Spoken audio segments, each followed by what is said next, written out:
మాది జనగాం జిల్లా పాలకుర్తి మండలం లక్ష్మీనారాయణపురం విలేజ్. అందులో ఏం పేరు? నా పేరు ప్యారప్ స్వామి, లక్ష్మీనారాయణపురము. మాకు సీసీఐ పెడతానని, మక్కలకు సీసీఐ పెడతానని ప్రభుత్వం సీసీఐ పెట్టలేదు. సీసీఐ కోసం ఎదురు చూసి పోతే రాత్రి అకాల వర్షానికి మొక్కలు మొత్తం తడిచినాయి. ఇప్పుడు ప్రైవేట్కు పోతే వాడు ధర పెట్టడు. అది వచ్చింది ఇది వచ్చింది అంటాడు, ఫంగస్ అంటాడు, ఇది అంటాడు, అది అంటాడు, ధర పెట్టడు. ఈ ప్రభుత్వం మాత్రం లంగా ప్రభుత్వం. ఇటువంటి ప్రభుత్వం ఏనాడు రాకూడదు.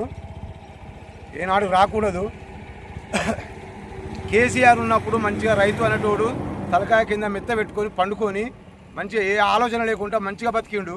ఈ ప్రభుత్వంలో మాత్రం రైతు బతికే ప్రభుత్వం కాదు ఇది, ఏనాడు రావద్దు కూడా. దయచేసి ప్రజలకు దండం పెట్టి చెప్తున్నా, ఈ ప్రభుత్వానికి మాత్రం ఓటు వేయకండి. మళ్ళీ ఇంకోసారి ఈ 2.5 సంవత్సరాల వరకు ఏదో ఇంకో 2 సంవత్సరాలు ఏడిచి గట్టినేగా బతుకుదాం, పిల్లల జిల్లాలో సాదుకొని బతుకుదాం, అంతేకాని ఈ ప్రభుత్వానికి మాత్రం ఓటు వేయకండి. కేసీఆర్ గారు ఎక్కడున్నా దయచేసి మా రైతులను ఆదుకోవాలి, మీరు అధికారంలో లేకున్నా కానీ ఆదుకోవాలని కేసీఆర్ గారికి విజ్ఞప్తి చేస్తున్నాను.